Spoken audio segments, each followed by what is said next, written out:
Bismillahirrahmanirrahim. Assalamualaikum warahmatullahi wabarakatuh.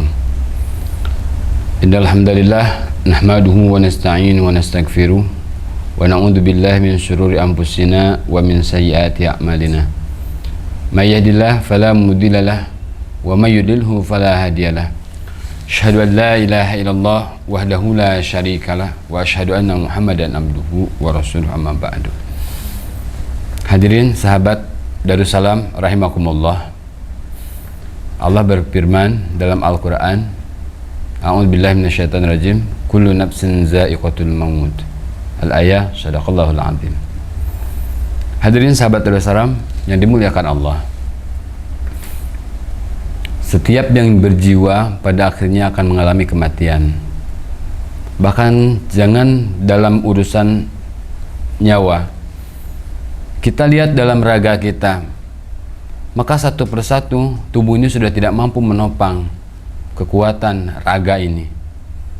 Ini benar adanya. Artinya setiap yang berjiwa akan mengalami kematian. Yang jadi pertanyaan kita adalah, kapan dan di mana Allah akan cabut nyawa kita? Dalam keadaan lalaikah? Atau justru dalam keadaan kita menghambakan diri kepada Allah Subhanahu wa Ta'ala?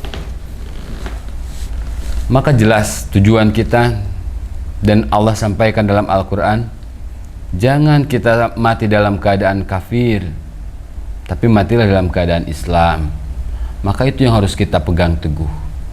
Lantas kemudian selanjutnya,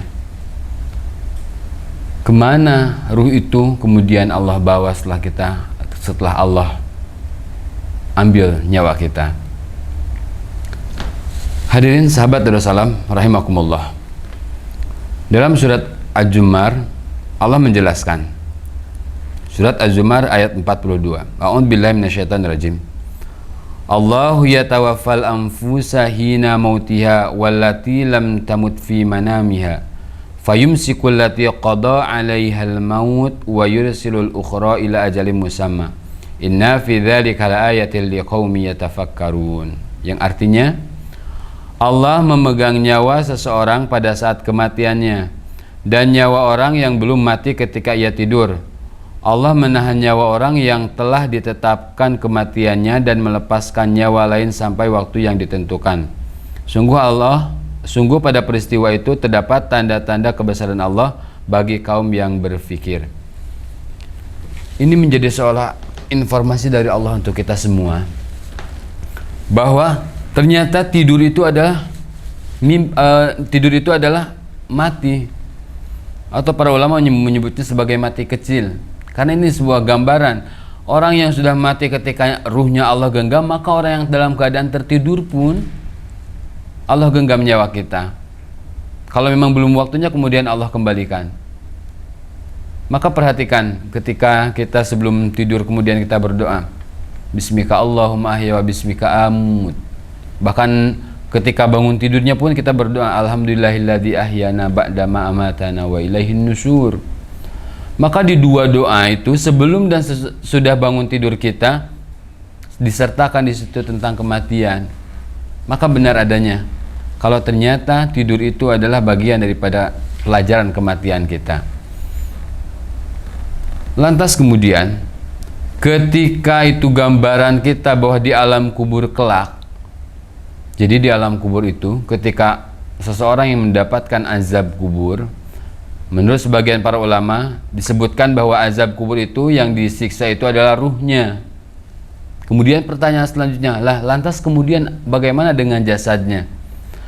Maka jelas gambaran dan hikmah dari ayat tadi, surat Az-Zumar ayat 42, bagaimana orang yang sedang dalam keadaan tidur itu adalah bagian daripada pelajaran kematian. Ketika kita, saya yakin sahabat Darussalam di sini semua pasti pernah mengalami yang namanya mimpi buruk.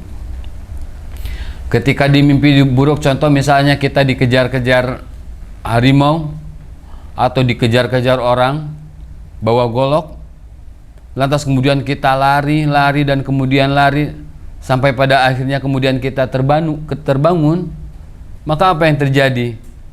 Rasa lelah, capek, napas ngos-ngosan dan lain sebagainya itu pasti terasa. Padahal itu di alam mimpi. Kita dikejar-kejar itu di alam mimpi, tapi kenapa ruh ini atau jasad ini mampu merasakannya? Maka ini menjadi gambaran orang yang kemudian nanti di alam kubur yang kebagian siksa kubur, walaupun ruhnya yang disiksa tapi jasadnya bisa rusak. Gambarnya adalah seperti hanya tertidur. Banyak sekali kisah-kisah nyata yang kita dengar. Bahkan ada kisah seorang yang memang mungkin ketika masa hidupnya dia jauh dari Allah, kemudian dia dikuburkan, tidak lama berselang harus digali kembali karena ada sesuatu hal dari pihak keluarganya. Nauzubillah summa nauzubillah, kemudian ketika digali, padahal cuma hitungan menit mungkin atau hitungan jam paling lama, jasadnya sudah rusak. Maka tidak menutup kemungkinan mereka yang mendapatkan siksa kubur. Padahal ruhnya yang disiksa, tapi jasadnya ikut merasakan. Kalau di akhirat kelak, di neraka, lain cerita. Itu ruh dan jasad seperti hanya kita hidup di dunia. Jadi sakitnya dahsyat luar biasa. Bahkan menurut para ulama, ketika orang yang meninggal, taruhlah kita kemudian ketika bermimpi bertemu dengan orang tua kita, kemudian orang tua kita menyampaikan nasihat-nasihat yang baik. Itu bisa saja terjadi. Karena apa? Ketika meninggal, ruh Allah genggam. Orang yang tertidur pun ruhnya Allah genggam. Tidak menutup kemungkinan ruh kita dengan ruh orang tua kita, taruh misalkan yang sudah meninggal, kemudian Allah pertemukan dengan nasihat-nasihat baik, ada kemungkinan itu terjadi. Lantas kemudian bagaimana dengan nasihat-nasihatnya yang buruk?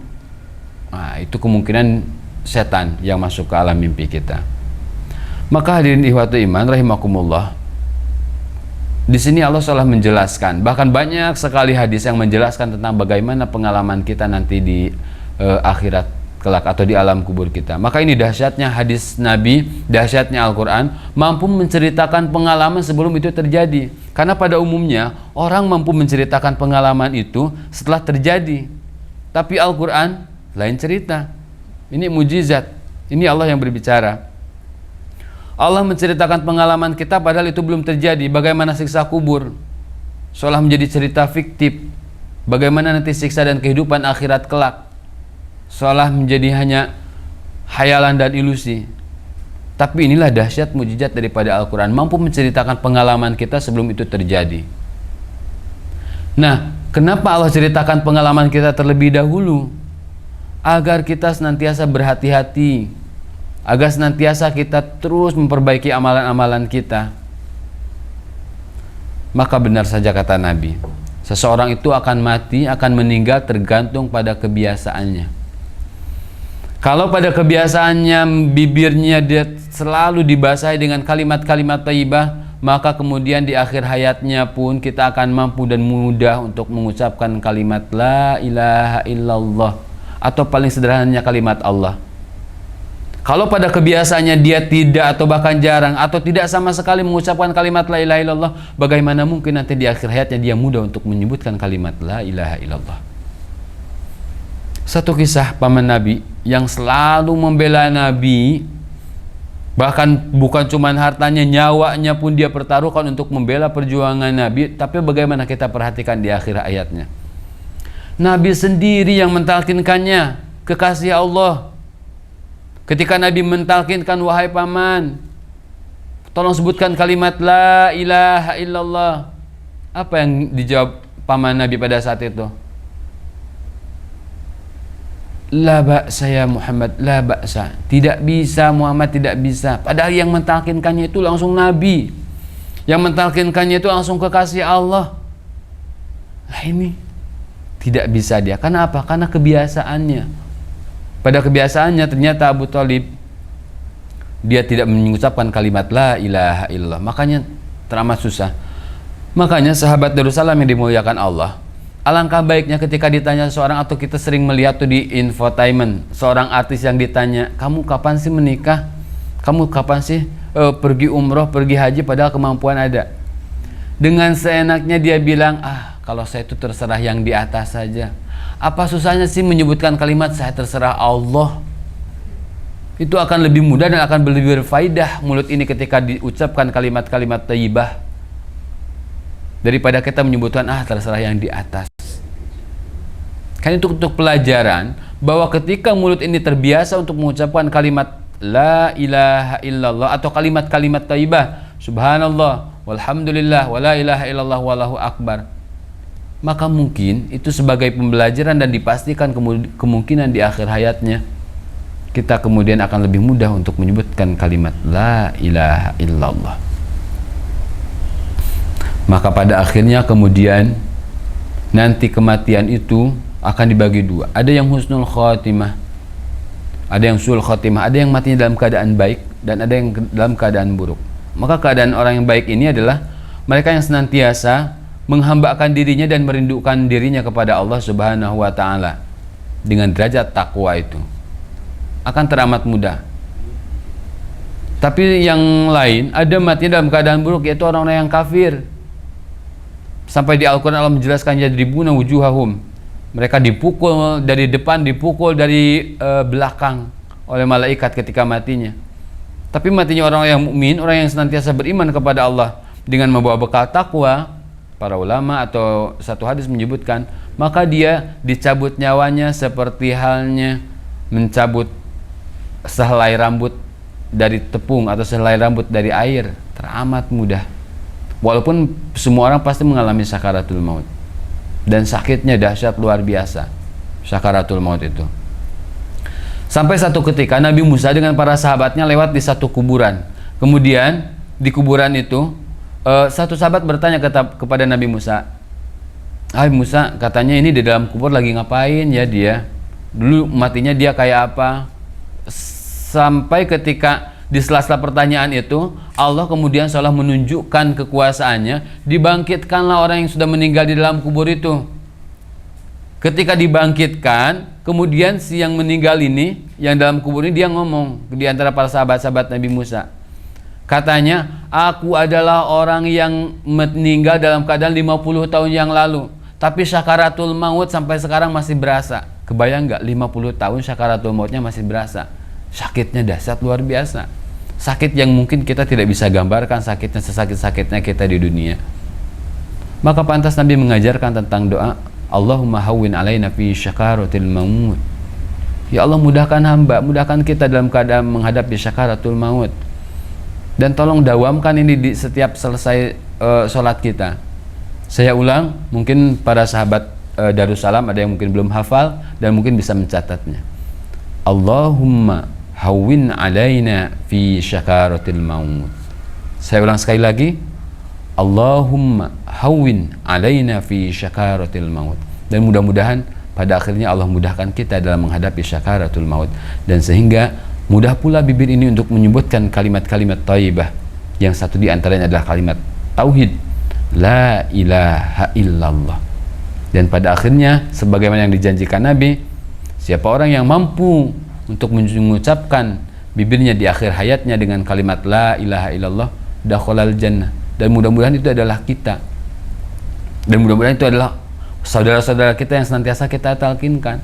Akan teramat sedih ketika kita meninggal tidak ada satu orang pun yang mampu mentalkinkan kita, bahkan kita sendiri pun tidak mampu mentalkinkan diri kita sendiri. Na'udzubillah, summa na'udzubillah. Hadirin sahabat Darussalam yang dimuliakan oleh Allah, maka dari itu persiapkan diri kita sebelum pada akhirnya Allah cabut nyawa kita, sebelum akhirnya ruh ini berpisah dengan raga kita, dan pada akhirnya pun ruh ini akan menangisi kita, jasad ini, dan bukan saudara-saudara kita yang menangisi kita, dan kita pun ruh ini nanti sama akan menangisi raga yang ditinggalkan selama berpuluh-puluh tahun ini. Seandainya saudara kita menangisi kita karena kepergian kita, maka ruh ini pun nanti kelak akan menangisi jasad yang selama bertahun-tahun hinggap di raga ini. Maka dari itu yuk sama-sama kita mentafakuri kehidupan ini menjelang kematian kita. Pada dasarnya hakikatnya kita tinggal menunggu giliran. Karena ketika kita melihat saudara kita yang meninggal, teman kita yang meninggal, seolah kematian itu tidak akan hinggap atau tidak akan datang kepada diri kita. Tapi pada hakikatnya kita tinggal nunggu giliran Allah panggil. Maka sebelum Allah panggil, persiapkan kita dengan amal-amalan kita, persiapkan kita dengan derajat takwa yang pada akhirnya Allah ridho dengan kematian kita. Wallahu alam. Mungkin itu saja yang dapat saya sampaikan di materi kultum sore ini. Dan sembari menjelang menunggu berbuka, saya ucapkan juga selamat berbuka. Akhirul kalam, Rabbana atina fid dunya hasanah wa fil akhirati hasanah wa qina adzabannar. Walhamdulillahirabbil alamin. Assalamualaikum warahmatullahi wabarakatuh.